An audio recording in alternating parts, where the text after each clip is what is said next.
So, should we start, sir? Yeah. Yeah, it is sharp 8 o'clock. Yes, I don't think we must start.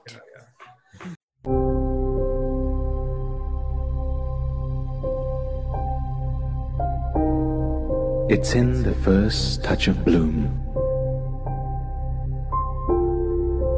in the first touch of innocence, in the wind through the hair, in the sunlight beaming on the skin.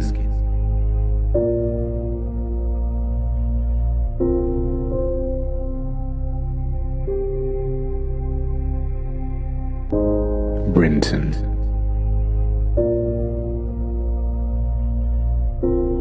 Touching lives globally.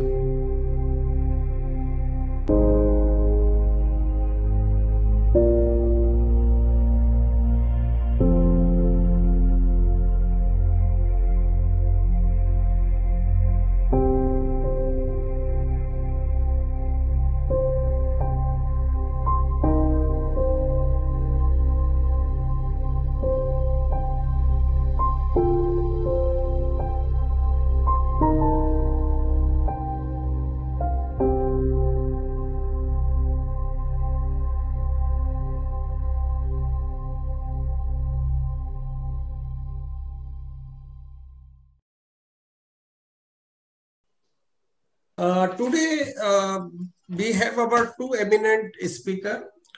First, I would like to welcome Dr. Prabhavati. She is the professor and head of department retired from the Madras Medical College Hospital, Chennai. Dr. Prabhavati is having the 32-year clinical experience in the dermatology, and her paper has been published in the many medical, national and international journals. We also have Dr. Ritu Satwani. She's a eminent doctor from the Pune, and she's having the keen interest in the cosmetology as well as the IVF. Dr. Ritu carries the 20 years extensive experience in the ops and gynec services. She is passionate about the sharing knowledge and welfare activities.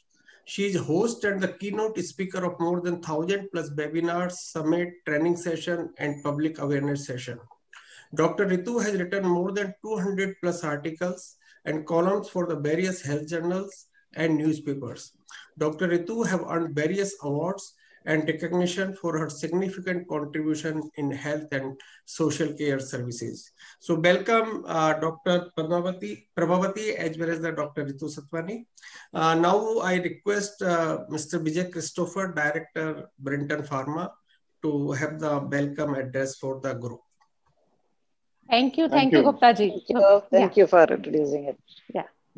Thank you, DPG. Good evening, respected members of the medical fraternity from across the globe. I am Vijay Christopher from Team Brinton. I personally take this opportunity to thank Dr. Ritu Satwani from Pune, who is our esteemed moderator for this evening, and our subject expert, respected Dr. Prabhavati from Chennai. For some of you, Brinton probably would be a new company. Brinton has been in the Indian pharmaceutical market space for the last 6 years, having our operations in India as well as in 21 countries worldwide. In India, we have leadership position in dermatology and as well as in pediatrics. Brinton is also emerged as the #1 company amongst 130 new companies launched in India in the last 80 months. Thanks to the medical fraternity for bestowing their support and encouragement. Looking forward to see a very productive discussion on the topic, skin challenges in obstetrics and gynecology practice. Over to Mr. DPG.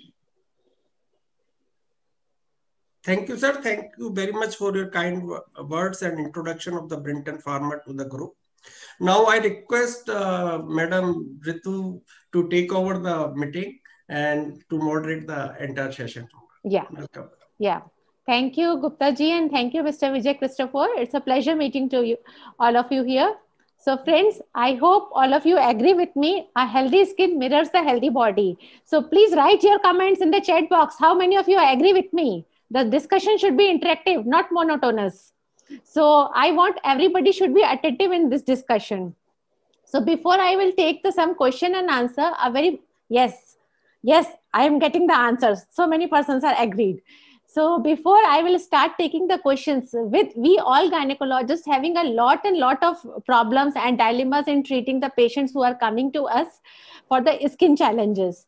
So when Gupta ji met me, so we have discussed Gupta ji, Mr. Mishra, and Dr. Praveen. Once we met, we discussed that we will take this topic as a first on the introductory lecture. So to discuss with this, today we are having a stalwart with us. Madam Prabhavati is with us. Ma'am, a very, very warm welcome to you. Namaskar, ma'am. Good morning. Yeah. Thank you. So before I will start taking the questions, ma'am will share with some insights for the same. Ma'am, over to you. Yeah, thank you. Thank you for the good information. Yeah. Good evening, rather good night to everybody. And I don't like to put them into sleep even before starting the things. So I would like to take it as a good evening. Yes. See, pregnancy, the dermatological condition, when the pregnancy is the most important feature. Throughout the pregnancy, the people will have dermatological condition. So it is always better. I have seen most of the gynecologists have a dermatologist in their panel of, when they have the discussion, or even in the clinical experiences, they always have a dermatologist in their panel of clinical practice. So I go for two areas where the gynecological hospital only I go for the consultation. So we'll go to the subject now. So the cutaneous changes in the pregnancy is mainly due to the maternal and fetal-placental hormonal changes and the metabolism in the liver that is occurring in the changes occurring in the metabolism of the liver of the maternal organ and increase the vascular changes. And the main is the immune system. So the change in the immune system. So we deal the skin changes in the pregnancy under three headings. That is physiological changes in the pregnancy, and this is modified by the pregnancy. And the most important feature, pregnancy-specific dermatosis. Next. So when we take the next slide, the physiological changes when you take it, the most important part is the pigmentation. That is the most important thing, which is not only difficult to treat you, and we also find the same difficulty in treating these patients. So both of us will hand together and treat the patients, so that will be better for us to do it. So that we will make the patient understand what is the basic problem. And then how much you can expect from the limitation of their expectation will be explained to the patient. So what are the areas? Then next is the pigmentation. What are the areas, common areas we see? So already existing pigments like freckles, nevi will become darker, or fresh pigments can be occurring there because of the changes. What are the changes? That is reasons for developing the pigmentation. It is mainly because of the placental, pituitary, and ovarian hormones, and from what all the hormones involved in this will be estrogen, increase in the estrogen, progesterone, melanocytic stimulating hormone. These are all the hormonal factors which are responsible for the increase in pigmentation. Next is the vascularity, where increase in vascularity, where we see the increase in vascularity, increase in the pigmentation is the periorbital area. That will be shown as a shaded area, which will be mistaken for the pigmentation. Next is apart from this, we have an increase. All these factors will be aggravated by UV exposure. The next factor will be the decrease in the vitamin B12 area deficiency, which can be attended. These are all the certain areas where we can attend to and reduce the pigmentation. One is UV exposure by the patient, and next is the vitamin B deficiency. Next factor is the bioactive sphingolipids, which is present from the placental thing, which increases the tyrosinase activity and activity of the melanocytes. So these are all the basic reasons where we have increase in pigmentation. So out of which, what we can attend to is UV exposure and the B12 deficiency if they have. All the other features, all the other factors which are responsible for the pigmentation, we won't be able to attend to it and make it completely down. So it is not good for us to do that also. So this is the pituitary is the most important organ. What we see is why the pituitary is involved in the pregnancy is there is an increase in metabolism of the pro-opiomelanocortin, which is converted into melanotrophin, and it is responsible for producing the melanocyte stimulating hormone. So the melanocyte stimulating hormone is one of the factors which causes increase in the pigmentation of the thing. So next one. Yeah, next is the connective tissue. Previous slide, please. Next is the connective tissue changes. No, previous slide. Yeah. No, previous slide. Second slide. No, you're going up ahead. Yeah, that is next is the most important factor. Next factor is the connective tissue changes, where we have striated distentia and molluscum fibrosum gravidarum. What we use a larger term is the tags, skin tags, more number of skin tags what we see in those areas. And then next is the edema of the thing. These are all the mucosal changes where we see edema of the mucosa and hyperemia, that is increased vascular gingiva we can see.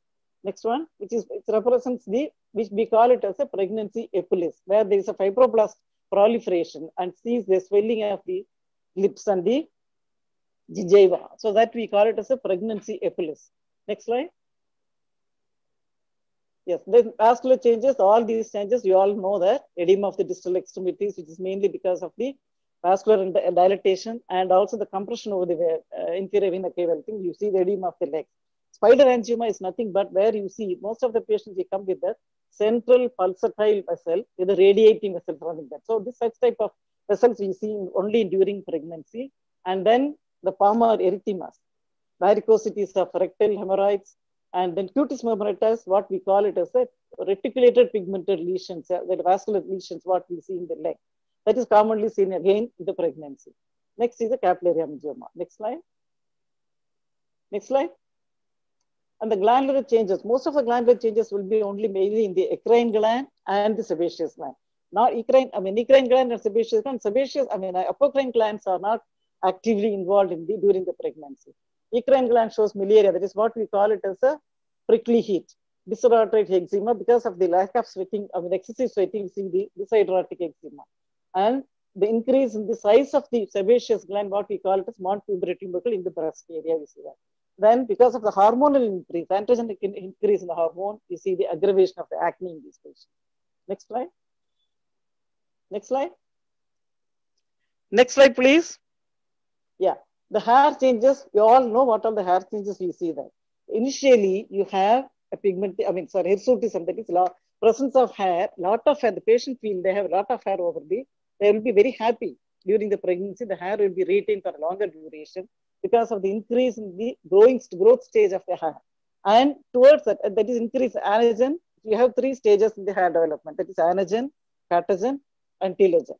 Anagen is a growing stage where normally extends for years. And next it moves to the catagen and then finally the telogen. So what happens here is, even though it is a longer duration, it is still extended beyond that age during the pregnancy. And because of this is mainly because of the estrogen. Estrogen will have an aggravating factor or the retaining the anagen state.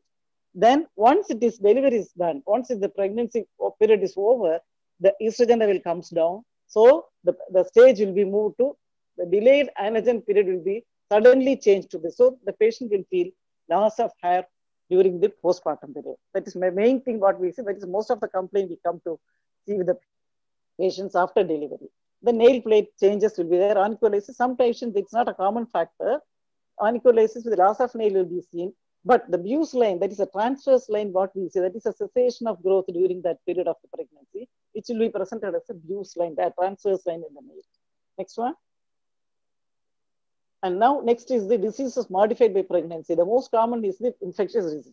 Infectious disease, what are the infectious diseases? What we see commonly during pregnancy is the first and foremost is the viral wart, which is very, very difficult to treat us because this pregnancy changes is mainly because of the change of the immune status. During the first month of pregnancy, always it is the Th1 which is retained. That is to keep the product of conception without getting rejected. Then when it's so moved to the second month of pregnancy, then the hormonal changes start as the estrogen and the progesterone pushes the hormone, the immune status from Th1 to Th2, where instead of suppressing of the innate immunity, so that is where it is shifted to Th1 to Th2, where the infection will be higher. And it is the viral disease. Among the viral disease, what we have viral wart is the most important thing. It depends upon the T-cell mediated immunity. So when there is a suppression of the T-cell mediated immunity, there is a proliferation of the viral wart. So you have umpty number of viral wart what we see, which is very, very, very difficult for us to treat. And also you will be facing the same thing during your period examination of this. Most of the patients, they are referred to us and we find it very difficult to treat that condition also. Then next, the autoimmune diseases, whatever you have already, these are all the already existing diseases in these patients where you have pemphigus and Bullous disorders, all those things have an aggravation during the disease. There are some diseases which gets better during the thing, or it will not have any change during. One such disease, the connective tissue disease, where we have a SLE, if it is already present and it is in the active stage, it becomes worse. But when if it is not in the active stage, it controls and then it maintains and it goes normally with that. Then the tumor, the important tumor, what we have is the neurofibroma. When you have a neurofibroma in these patients, it becomes more proliferative, more number of lesions will be seen, or the patient will have for the first time, they develop the tumors, neurofibroma. Next. Now, this is the most important thing we deal in the pregnancy. That is atopic eruptions of the pregnancy. This is specifically seen only during the pregnancy. This is specific for pregnancy alone. So atopic eruptions of the pregnancy, polymorphic eruptions of the pregnancy, pemphigoid gestationis, intrahepatic cholestasis pregnancy. So this is the next slide will give you, next slide. Next slide, yeah. This will give you a gist of the thing. So what is the atopic eruptions of pregnancy? It can be seen right from the day one or in the pregnancy or the first month of pregnancy. It can go till the end of the pregnancy and continues even after the pregnancy. Most of the patients they develop, they will have family history of atopy. So both father and mother. So it is very, it is very important for you to get the history from the patient about the family history, atopic history, because anytime they can develop, and it is very difficult to treat the patient because you have to continuously follow the patient so that the initiation of the disease, the prevention is the best cure for the atopic eruptions of pregnancy. Once you develop, it is very difficult to treat. But put them on drugs will be very, very difficult. And next is the polymorphic eruptions of the pregnancy. How you differentiate polymorphic eruptions of pregnancy with the pemphigus gestationis? The lesions will be only in the abdominal area, where the polymorphic eruption will leave a periumbilical area, a clear area, and the lesions will be extending above that level, and it will never cross beyond the breast area and other areas with that. So it will restrict itself within that area, and most commonly it is seen in the primi gravida. And the duration will be the third trimester, and the postpartum also it can continue with that. And families invariably will have a family history. Fetal risk is not there. It is a primary gravida which you see that. Sometimes it can go into the primary gravida, but the fetal distress also you can see in these patients. Next is a pemphigus gestationis, where the lesions will be starting as a vesicular lesions or a papillary lesions and vesicular lesions. The main area involvement with it involves in the umbilicus area. So this will be differentiated from these two conditions. And next will be here ICP. ICP is mainly because of the cholestasis, that is metabolic changes what occur in the increase in estrogen, which cannot be metabolized by the liver. So you get increase in cholestasis of the skin. Here, the skin lesions may not be there initially. Initially, the patient will have only itching. The skin manifestation occurs as a component of scratching because of the itching sensation. Here, the lesions will not be so. When the patient comes to you with itching, only itching, it will be very difficult for us to identify also, because most of the diseases, that is when you have a scabies, it will be difficult for the patient also will have only scabitic lesion when they come with itching. Very scabies and clean will be very few lesions you get. Here also will not get lesions. So for whatever work, you start the patient, invariably, patients coming with the primary gravida or with the antenatal mothers, they will have a scabic infection because they come to the hospital frequently and they get exposed to that. And invariably, most of them, so we always make it a point to treat them for the scabies external because it is only an external application. So if it is getting cleared with that, you are very sure that it's only a dealing with the scabies. Or the patient can go in for, next is the ICP.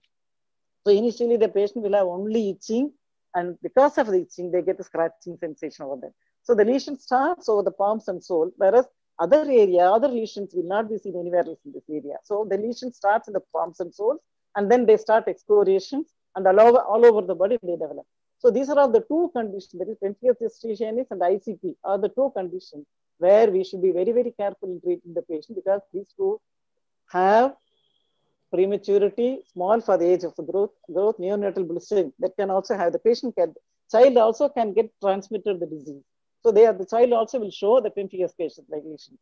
So the premature birth, ICP is very difficult to differentiate it because other conditions you have to rule out and then come to this point of this. So the treatment part, most of the conditions will be treated only by the antihistamines, and ICP alone, or CBD, this deoxycholic acid can be the treatment of it. Next please. Next slide. Yeah. So now you can see the picture. The first picture above shows involvement of the umbilicus. And next is the vesicle. Starts as a papillary lesions, and next comes to the vesicular lesions. The down picture shows the sparing the area of the periumbilical area, and this is the PEP lesions. Fine. I think I would like to finish off with this presentation so that we can go into the discussion part of it. Yeah. Yeah, please stop sharing the slide. Yeah. Yeah. Yeah, thank you, ma'am, for such a wonderful insights. Ma'am, now I'm coming directly to the question answer. Yeah. We are already receiving a lot of questions. Fine. So fine. whatever feasible, whatever in my practice, what I do, I would let you know. Yeah, See, most of the time, what we teach the students is different from what we treat directly. True. And you people also will agree with that. True. So what I do, I would like to share it. Thank you so much, ma'am. Most of the questions will be based on what the practical difficulties we are getting in our day-to-day OPD. We also face the same problem what you face it. Only thing is we will be able to do whatever within our limit we can do. True. That's it. So starting on my first question regarding based on the acne. So before I will start this question, friends, how many of you are agree with me that self-love is the superpower? Please write quickly in the chat box. How many of you agree with me? Self-love is the superpower. So ma'am, my question is to you. Yeah. So many patients of polycystic ovaries we are getting in our OPD, having a lot of acne. Yes. Some of polycystic ovaries, some are with some other menstrual disturbances. Fine. Coming with the problem that ma'am, we are having this menstrual issues, plus there is a lot of acne. So my first question to you, ma'am, is there some genetic relation of this acne? Or it depends on the skin? Genetic predisposition is there, because the acne is mainly because of the obstruction of the thing. That is in the gland, sebaceous gland, where you have a keratinization, the duct keratinization process should go. So normally what happens is the cells will dehiscent normally and fall into that, it will be exploded. But here, the cells will be retained within the duct, so that it will be getting, after some time, it gets, when there is a bacteria inside the gland, which proliferates, and the proliferation of the bacteria in addition to that will have a blockade of the thing. So they end up with that. So they should have a genetic background first. Yeah. So ma'am, is this depend on the skin type? Is it like that oily skin has a more prone for this acne? Definitely they have the oily skin will have more prone for the development of it, because oily skin itself says there is a lot of sebaceous gland secretion. Oily skin is only because of the sebaceous gland secretion. So there is an hyperactivity of the sebaceous gland, which is responsible for the, in addition to the blockade of the ductal epithelium, you have acne prone with that. Yeah. Thank you, ma'am. Ma'am, is it correlation with the diet? Because these days, most of the youngsters are addicted to the junk food. Yes, definitely it has. Because most of the junk food will have a stimulation of the hormonal thing, androgenic stimulation hormones. They do have that. And invariably, you see that also in that. And milk and milk products, they have this thing. So definitely it has an association with the diet products. Okay. Thank you, ma'am. It correlates with it. So we always advise, most of, including all the dermatologists, advise them to take care of their diets, especially oil-fried diets and the creamy food. And everything we ask them to take care of. And application of oil on the scalp. That is the most important factor. So application of oil, everybody has a tendency to apply oil before they take a bath. So what I tell the patient is, don't apply oil. You have enough of oil. Don't add fuel to the fire. So you just, without apply, even if you don't apply oil, the patient can complain of itching and scratching of the thing. And more than that, they feel once you take a scrub nicely and take a bath, it will be lasting for a week. Definitely not. Because the glands are secreting every day. It is not just once you clean it, 1 week, you won't be staying without the secretion. So it is just like taking bath, just like you are washing your skin, normal skin. Scalp also should be taken care of like that. So the frequency of things should be there. Hair wash should be there. And don't scrub too hard, so that will give you hair loss. Okay. Yes, ma'am. Very practical point. And yes. So whenever you take bath, after bath, what I advise the patient is, don't apply oil and take bath. Because once you apply oil, they have a psychological feeling there is a lot of oil in my head. So I have to clean it up. So invariably they scrub and take a bath. That is a traumatic phenomenon for the hair which to come out. Because whenever there is a growth of the hair, there is anagen stage, the hair will be the deeper part.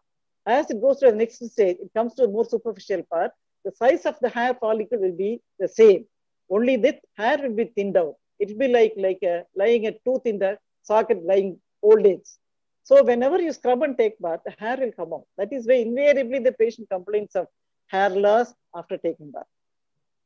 So I always advise them, dilute the shampoo, just like how you take bath with the body skin, just same way rinse it and wash it. Only thing is you increase the frequency if you feel uneasy with that. But you have to do that. Minimum of twice a week, they have to take a bath. Yes, I mean, scalp wash. Okay, okay. Thank you, ma'am. Ma'am, and these days the girls who are approaching to us in the OPD, they already tell that we have applied this kind of cream, we have applied this kind of cosmetic for the acne. Exactly. So I want to know from you that what's the correct treatment? Which cream should be advised for the treatment of this acne? Yes. Ma'am, today only I've got one girl, she told me, ma'am, I have Googled it and I have applied the retinoids. Huh? And that is giving us, see, Google is helping us. Good. Other girl told me, ma'am, I have already applied benzoyl peroxide. So please don't prescribe these two things. Any other thing we want to prescribe? So ma'am, I want to know from you that what is the correct treatment? Yes. Yeah, ma'am. See, depending upon the type of lesion, you have to prescribe the medicine. When you have a papular lesions alone, that means the comedones, what we call it as a comedone. Yeah. Only the comedone stage, we advise them only the retinoids. That is the only thing which will help in the retinoids. And next is all the retinoids will be using during initially, that is in the first stage that is during the adolescent stage, they start with the comedones. So that stage, it is ideal to start with only retinoids. So there is no proliferation of the bacteria inside. It is only the comedones are mainly because of the obstruction of the gland, the upper part of the gland. So that part can be, the retinoids will have a release of the keratinocytes, which is getting blocked inside the duct, which will release it. So that will automatically, the secretion will come out. There is no, as such, the bacteria inside. So when there is just papular lesions alone or the whiteheads and blackheads alone, it is always better to treat only with retinoids. No, you don't have to go for anything. Only thing is when you apply retinoids, you should be advising the patient to start with the start contact so that they will not get into irritation and then come to you with that. So what you advise them normally is apply for a short contact for a period of week so that they will identify there is an irritation in that. So depending upon that, increase the time of contact gradually. By then, they get used to that. Then you go for the night application and morning wash.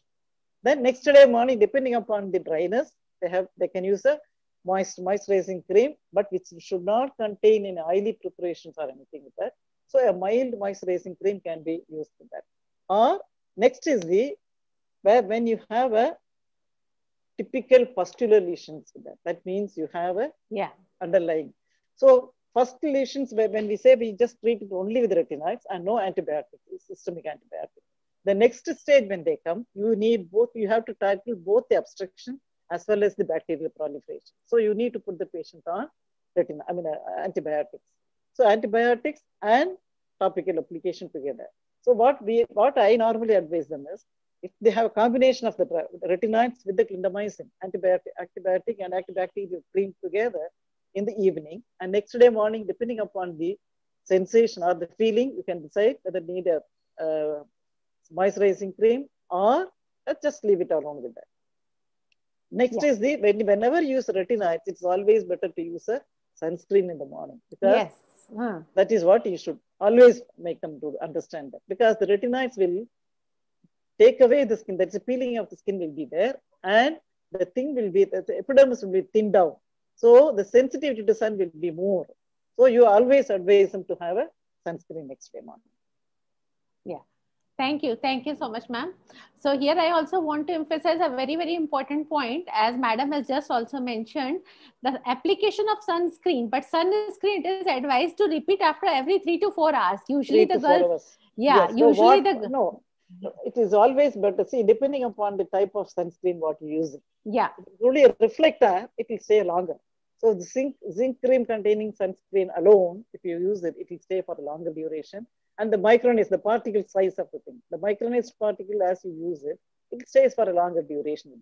So 3 to 4 hours we say, but it is not easy for them to do it. But practical is ideal. don't think it will have this.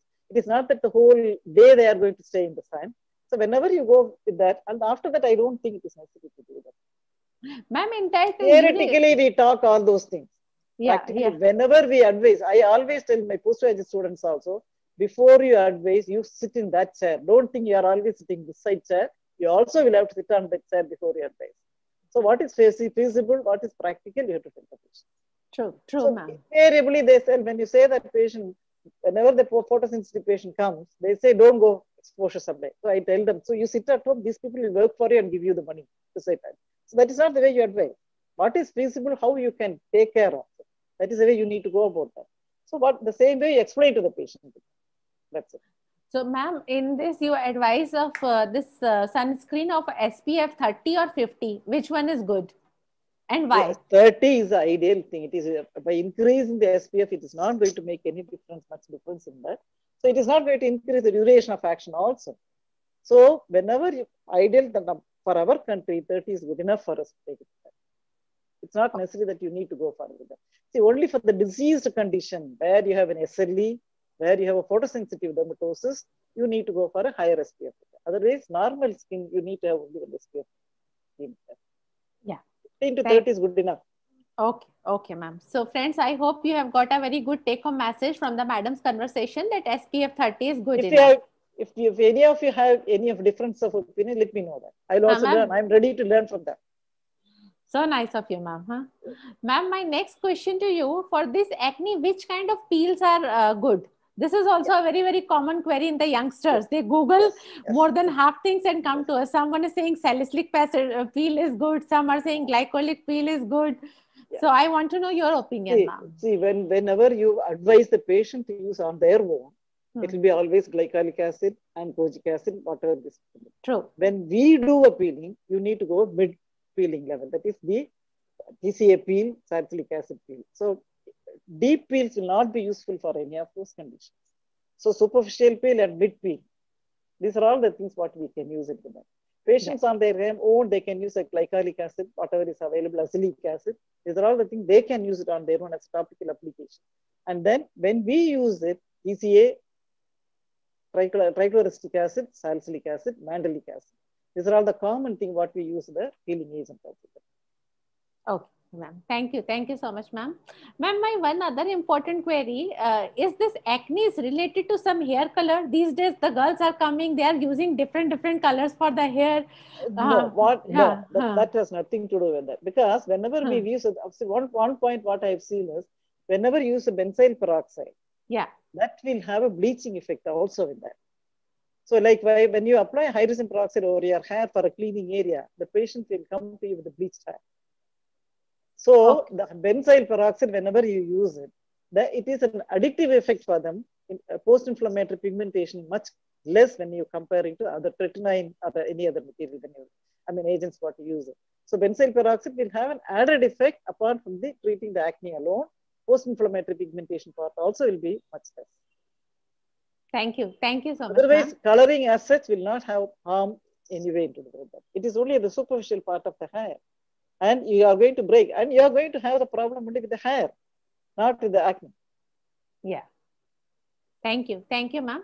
Ma'am, coming to the next very important question, which we gynecologists see very commonly in our practice, how to manage this hyperpigmentation during pregnancy? Yes. Hyperpigmentation during pregnancy, mainly if it is due to the hormonal changes, what we talked about, it will be only a pigmentary problem. There is no change in the skin, texture of the skin.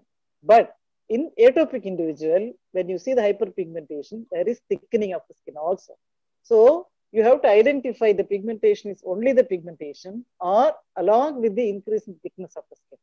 So both should be treated as a different way. So when only the pigmentation, you can use any bleaching agent alone. Any of the bleaching agent you can use it. That is kojic acid.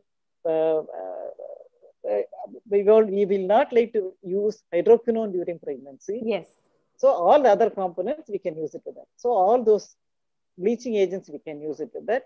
Retinoin alone we will not use it with that. But in case of it is associated with the atopy, where you have increase in thickness of the thing, where we use it. But what I use it is, there is a I mean, if to morning time, you advise them to use a salicylic acid with the beta-metoxazole or the steroid combination. Lotion will be there. So you can apply it. That will take away the superficial layers of the skin. Night, you can apply bleaching agent. So that will have an additive effect. But only thing is, you need to follow up the patient very closely, because they inadvertently they use the steroid for a longer duration. They come to you with the spine. So that alone you need to make sure you advise the patient to come to you every week and see you. So at appropriate time, you stop the steroid with the salicylic acid, continue with the bleaching agent alone. So ma'am, this kozic acid, azelaic acid and arbutin are considered to be safe? Safe. It is definitely safe during pregnancy. Yeah, yeah. Because it is only acting only in the superficial epidermal layer alone, not even entering into the dermis. Only the tretinoin will enter the layers of the dermis. All the other things is only the inhibits the melanin synthesis in the epidermal layer and the transfer of melanin from epidermal cells to the keratinocytes. The block is only in that layer. It will never enter beyond that level. So all the peeling you can do. You can do even the peeling during the pregnancy. Yeah, yeah. Thank you. Thank you so much, ma'am. Ma'am, coming to the third very important query. These days, we are getting a lot of patients for skin whitening treatment with the glutathione. So what's your take-home message on that? Is it good? Glutathione, topically, I don't think I have seen much effect on that. But it does help when you take a systemic drug. Glutathione. It definitely has, because it prevents the peroxidation of the thing. Yeah, releases the ROS reduction will be there. Yeah. So that is one of the inflammatory component which is responsible for the pigmentation. So it does help in if you take it internally, and people are very happy with it. Yes. Only thing is, it is going to be heavy on their pocket. True, but results are fantastic. I'm using that so much in my patients. Yes. Very good results. Very good. Yeah. Definitely. I think I just heard that you are one of the cosmetology part of the thing along with the yes, so I need to learn from you then. No, ma'am. So, ma'am, I want to know, ma'am, in these patients, means the girls who are approaching to us for this skin whitening, till how long you advise the treatment for this? No. See, that's what you need to do is whenever you are using hydroquinone, you have to, that's a double-edged weapon. Yeah. So what happens is when they use hydroquinone and when they use beyond that period, it has an inherent property of developing hyperpigmentation. Following that we have problem patients treating with that is one cream which is Melalite, which is commonly used by everybody. Invariably, we get the patient very difficult to treat them, because the minute they withdraw, the whole thing will become totally hyperpigmented. Then they feel melasma was much better than this. That is So when they come to me, I tell them, whenever they come with this hyperpigmentation, initially they have an erythematosus. It won't become hyperpigmentation. First it becomes red. Then it becomes, that is inflammatory part. And inflammatory part, that stage, if you are able to catch them and treat them, it will give a good result. If it continues with that, and then when it goes to the hyperpigmentation, it is a dermal pigmentation. It is very, very, very difficult to treat. So that part of the thing you have to follow it. So if most of us will not usually use hydroquinone, but only if at all we use hydroquinone, it is only with a combination with the retinoids and the steroids. So that side effects will be compensated by adding these two components together. So we will not use, and we will give not more than 2 weeks. Okay. Ask them to stop 2 weeks. All the other agents, even if they continue with that, that is why we don't, because inadvertently, definitely the patients will use on their own because they feel very comfortable and very bright bleaching with that. So very bright face they feel. So they continue with even without coming and asking us. So it is always, we take care not to do that before giving it. So we take, pleasure in treating the people coming with the hydroquinone-induced pigmentation. Once they come with the pigmentation, it is very difficult to treat because it becomes a dermal pigmentation. Dermal pigmentation cannot be treated at all. It's very difficult. Thank you. Thank you, ma'am. So, ma'am, I have discussed with you regarding the adolescent PCOS for the pregnant ladies. Now, third, I am coming for the menopausal ladies. Yes. So, ma'am, So, ma'am, in the menopause, so many ladies are coming with this sagging of skin, crow's feet. So, what you will advise for that ladies to look bright and glow? Yeah, the tretinoin is the ideal thing. what we Okay. use it with that. Tretinoin, when you use it, it has an effect on the, see, the wrinkle is mainly because of the elastic tissue, not the collagen. Yeah. Only the upper part of the thin skin where derm is what we have elastin. So that tretinoin will have action mainly on the elastic fibers than the collagen fibers. So it will have a very good effect on the, any combination with the tretinoin will have a much better effect. All the other topical collagen contents, all those things will not help it. So, ma'am, topical hyaluronidase application. Topical hyaluronidase will not help in this wrinkling. Okay. So, topical hyaluronidase, where it will be useful is initial stage of the scar when you have it with that. Okay. And more than topical is not that effective. It is the injectable form of injectable. Yes. That is what is more useful or more useful in that. Even that you have to identify or pick up in the appropriate time. You cannot use it as early as possible when they come to you, because you should allow them to have the normal process of healing. You have to allow them to do it. So it takes about 2 to 8 weeks. Till then, even if they have a scar, just allow them to go ahead with only with the massage, with the emollients and the creams like that. The ideal will be a topical vitamin E oil or something like that, so that you will allow them to, you initially definitely they will have an hypertrophy or the swelling of the thing, which after some time gets flattened out. So if it persists beyond 2 to 3 months, then only you consider this either as a hypertrophic scar or a keloid scar. The keloid scar and hypertrophic scar itself is a totally different treatment you get it. Hypertrophic scar, you mention or name it or hypertrophic scar only after 3 to 4 months later, if it is still persisting. Otherwise, in a normal scar, they have initially have a appearance of hypertrophic scar. After 3 months, it flattens out. That's it. But that stage, it might help. Topical hyaluronic acid might help because the widening of the scar can be reduced. Thank you. Thank you so much, ma'am. Ma'am, in this content, only I want to know regarding the management of this stretch marks. So many ladies are coming to us for this stretch marks. So what's your opinion for that? First and foremost, counseling is the most important factor what you need to do. True. So their expectation should be limited. So depending upon the depth of the thing, what we have. See, during the pregnancy, either they can use a vitamin E, tocopherol combination creams, which can prevent to that certain extent. First of all, get the family history. If there is a family history of thing, they cannot escape it. That should be the thing, what they have to. Only thing is, you can tell them, you can minimize it as much as possible. Not beyond that. It is very lucky if they have without a scar, if the baby is coming out of that. But I have seen patients by using vitamin E, there is no family history of that. And patients using vitamin E oil right from the 2nd month onwards till the end of the delivery, minimum number of stretch marks coming out of that. So that definitely helps them. And the emollient massage with all every day morning for 5 to 10 minutes every day. If you do that, the stretch marks can be reduced with that. And next post thing, and the stretch marks, what I have seen is whenever they are coming to you, the stretch that is striae rubra, when you have a red patch there. True. When you put them on phenytoin sodium, it immediately settles down. Okay. Yes, that is because phenytoin has a collagen action on the collagenase. Okay. So degradation of the thing part will be taken with that. So it won't be having the thing there. So that only at that stage it will be helpful. Beyond that, it will not be. But I have treated patients even after that coming with that. But tell them the color will be changed, that the thickness of the thing will be reduced, and definitely it is done. So, ma'am, you must be giving post-delivery patients this phenytoin. That is what, If they are very fussy about the striae, phenytoin is not going to make any difference, because even if the patient has and fits, they are on. So it is not going to make any difference in them. So it put them on a short duration. And ma'am, what dose? You are? Milligram, 1 is enough. 1 at bedtime is good enough for a shorter duration.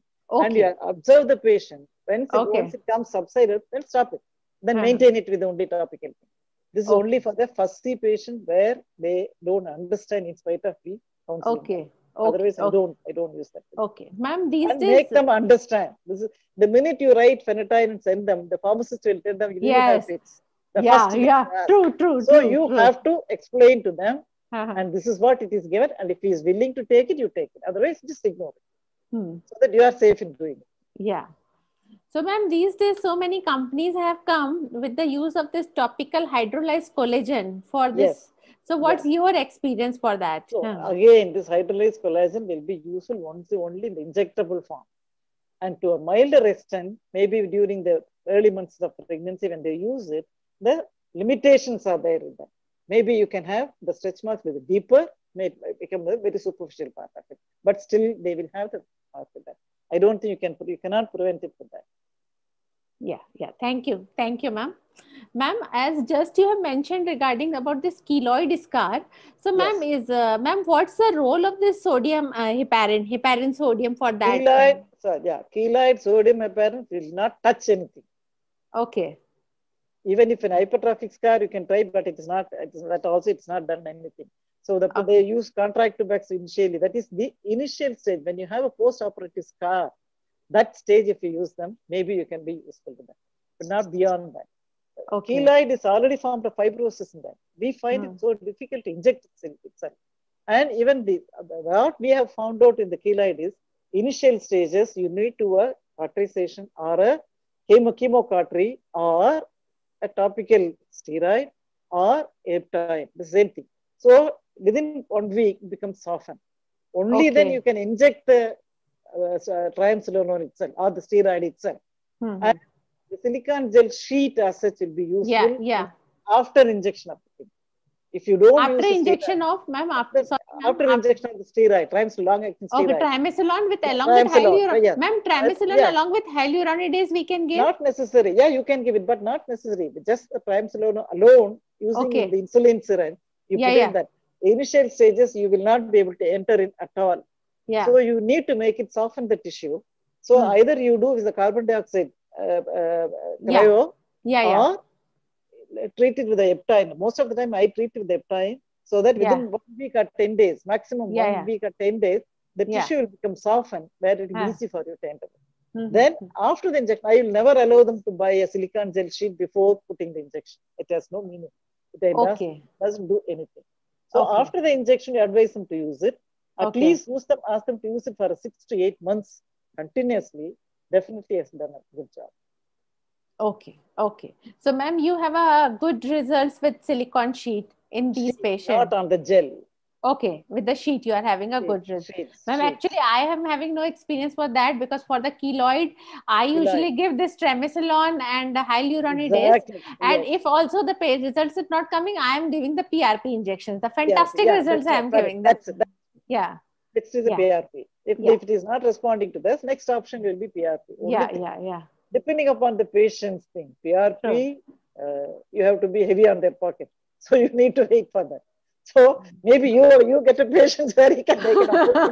It's not like everybody can do it. Thank you, ma'am. Ma'am, coming to the next very, very important question. What drug you recommend, the drug of choice for the fungal infections, especially the lot of patients are coming for this vulvovaginal candidiasis. Vulvovaginal candidiasis, you need to put only on fluconazole 150 milligram. Normally, you won't even go far beyond that. 150 milligram once first to be used. If it is necessary, weekly once you can try it for that. Otherwise, it is not. Otherwise, it will only be the thing, because you cannot give any other drug. Because the safest antifungal drug during pregnancy is the terbinafine. And for fungal infection, with the candida infection, terbinafine will not be of any use. So you can treat only with the fluconazole 150 milligram. And most of the time, I have seen people using vaginal cream, which itself I feel it is not right to do that, because the vaginal cream itself allows them to make an atmosphere which is making it anaerobic area. See, it needs an anaerobic space. So whenever you apply a cream, it blocks that area. I have seen a lot of patients coming after treating by the gynecologist by vaginal cream and then coming to the exacerbation of the lesion. So what I advise them is the lotion form of the thing.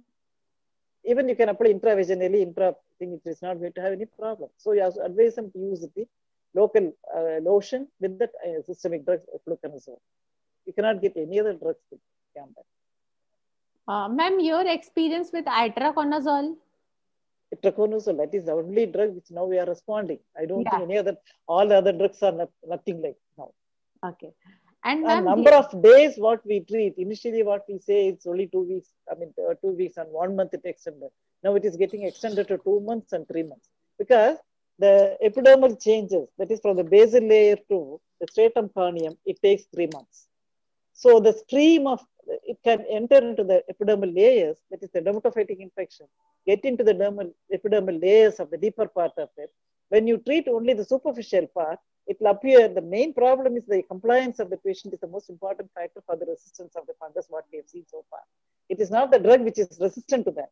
It is the compliance of the patient which is more responsible for the resistance what they have found. It is not the resistance, it is the reappearance of the same fungal infection where you apply the treatment, we apply the cream in the superficial part, it is treating the only top layers of stratum corneum alone. So whatever the fungal elements which has entered into the other layers of the epidermis, it goes sweeping down inwards, and you treat only the top layer. So once they feel the top layer is clean, they feel it is over, they stop on their own. So what we advise them is, for the first time when they come itself, I tell them, you are supposed to come and see me 3 months continuously. So under supervision, every 15 days, first I'll ask them to come see me after 15 days. Then I can give them for a month, doing the blood test, blood count and everything. Then advise the patient to take it for 1 month, repeat the blood test again, continue for next 1 month. So minimum of 2.5 months, I continue the patient. Touch wood, I have not come across a lot of resistance with my treatment. And most of the time, the topical applications can be combined with the good old golden Whitfield, which allows the cream to penetrate and go in deeper because it contains salicylic acid. So it allows the antifungal cream, which will penetrate and deep go into the layers of the thing. So the superficial layer will be taken off, and the penetration of the things are from, you can approach both from the topical as well as from the system. So that will take a shorter course than compared to without salicylic acid. Thank you so much, ma'am. Ma'am, these days companies have come with this luliconazole spray also is there. So your experience. Spray will be more useful only in the hairy area.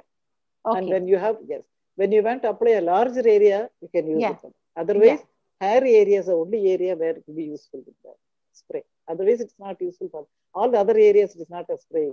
Unless people are very difficult, very fussy about taking their hand and applying that. Otherwise, it is not very. True. Thank you, ma'am. Ma'am, coming to the next very important question. Ma'am, girls are approaching to us with this underarm hyperpigmentation. Yes. So, see, underarm hyperpigmentation, what you need to identify is acanthosis nigricans. Yeah. So whenever they come with that, look at the back of the neck and also the thighs, sides of the thighs, inner aspect of the thighs. Yeah. So these are all the areas. Whenever they come with underarms, what we use it, most of the time what we see is, even with the children, they come to us. What they have is the uniform, they have a tight fitting thing with that. So that friction part will give them that. It is just the pigmentation, then it is fine. It is invariably, it will be associated with the thickening of the skin also. So like what I said initially, I would like to treat them with the salicylic acid combination or a peeling agent with that in the morning, and night with the hyperpigmentation, that is bleaching agent. So that will only under supervision. You need to expect them to come and see you at appropriate time, and at appropriate time you have to stop. Otherwise, they will come and see you with the stretch marks. True. Thank you, ma'am. Ma'am, other very important query, because I am asking all the questions what the patients are approaching to us. Definitely. Ma'am, this hyperhidrosis is also a very, very common. Yes. We see a lot of things. See, ionophores is the only thing what we can do it. Okay. And yes, otherwise, aluminum hydroxide thing, what we give it, like apply that in the morning and then evening. There is no systemic drug. Before you have the propranolol, the drugs what those you have, it is not a lot of side effects. That's why it is not advisable to use. Next is the higher percentage of salicylic acid. When you apply a higher percentage of salicylic acid creams in the night and next day morning, apply that. It obstructs the pores, secretion, that is the eccrine gland. It blocks the pores. So the effect will be lasting for some time, but definitely they'll come back to you again.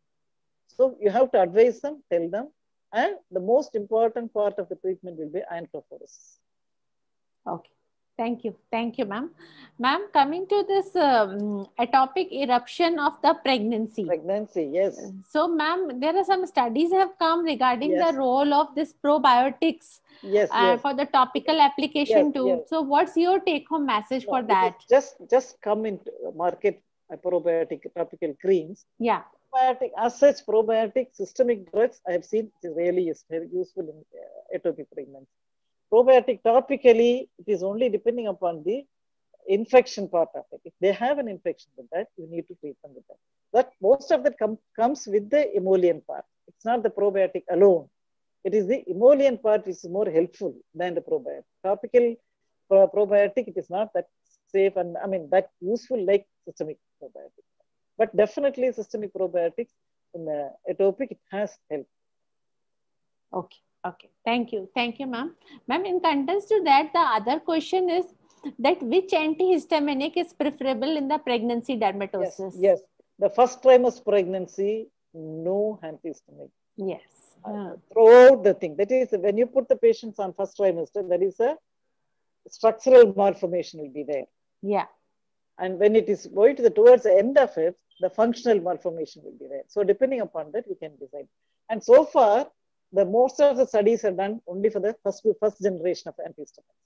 The latest second generation antihistamine studies are not that great. So, but still, it is definitely you need to use it. So, still, it is a golden. Thing is the chlorpheniramine is the drug of choice for that. Chlorpheniramine you can use it if at all you want to use it for that. Hydroxyzine has given. In the studies they have given cleft palate and all those things, but it is not proved.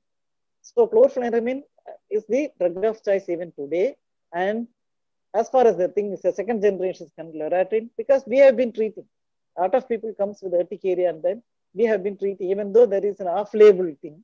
They say that they are not supposed to, all these drugs are antihistamines are B, category B and C. C, we won't like to use it. At least B, we can try to use it. Where we have chlorpheniramine is the, when you want to put the patient on sedative antihistamine, chlorpheniramine is the ideal drug. The good drug is the chlorpheniramine is the ideal drug even today, what you can use it. Daytime non-sedating, what you use it, loratadine.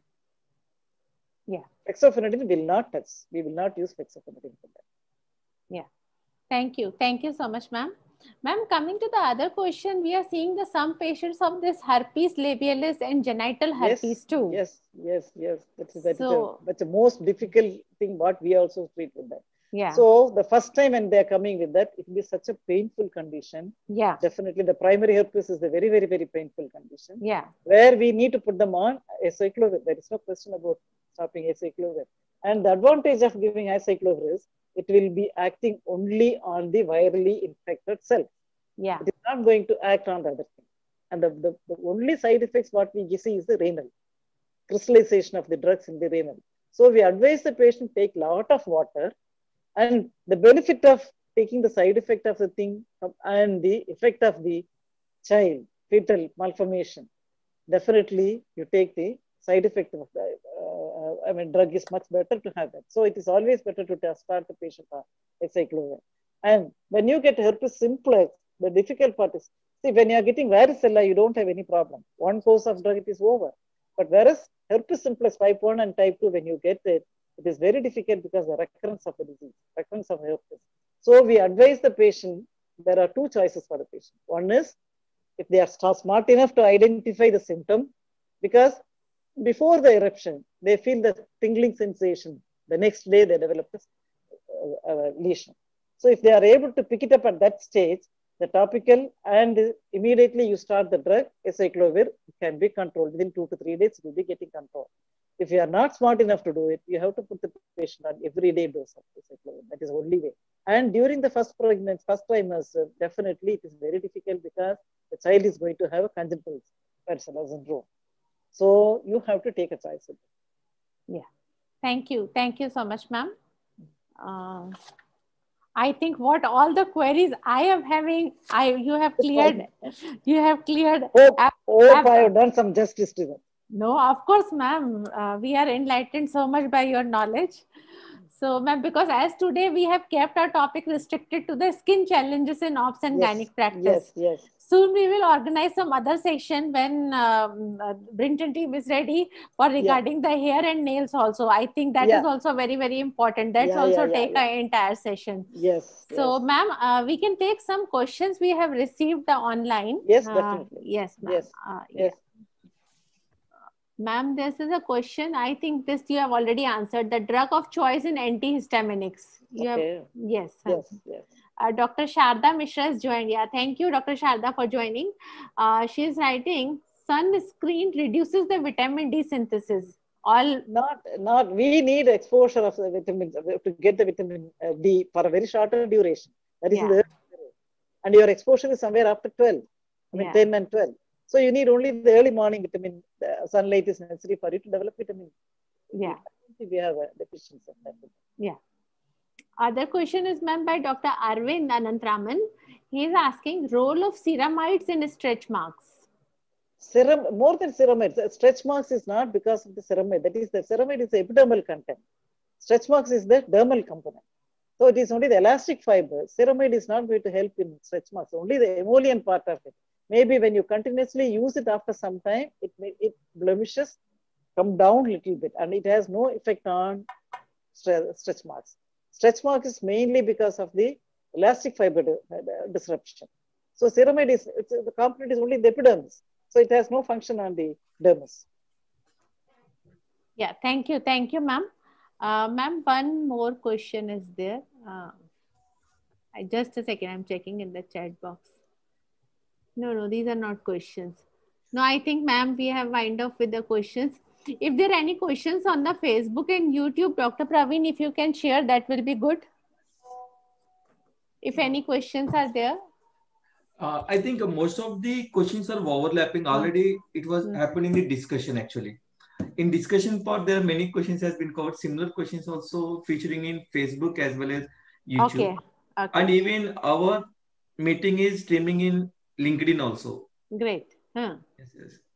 And we are getting a good responses from all these 3 social media platforms. And really, thank you so much, Dr. Ritu and Dr. Prabhavati.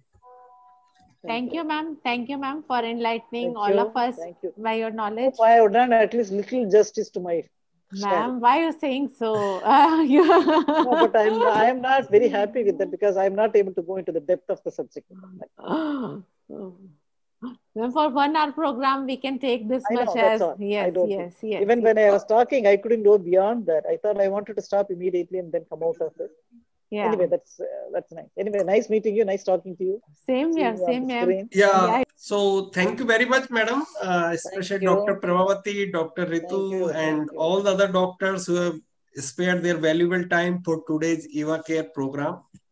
And thank you very much for your enriched session. And I hope all the audience will get the benefit out of session. And I want to assure you that we will keep the pace with the changing trends in the field of the gynecology by innovative products as well as the knowledge dissemination. So thank you very much from the Brinton to all of you. Thank you for giving me this. Thank you, madam. Thank you, Gupta ji. Thank you, Mr. Vijay. Yeah. Thank you, Mr. Brijesh and Dr. Praveen. And thank you, Doctor, and thank you, Mr. Mishra.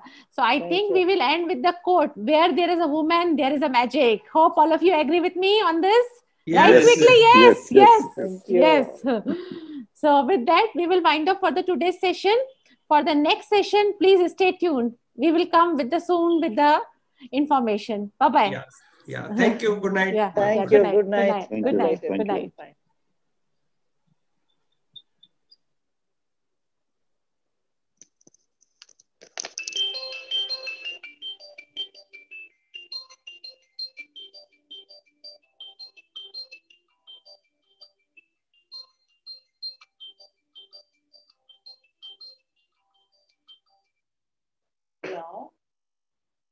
Hello.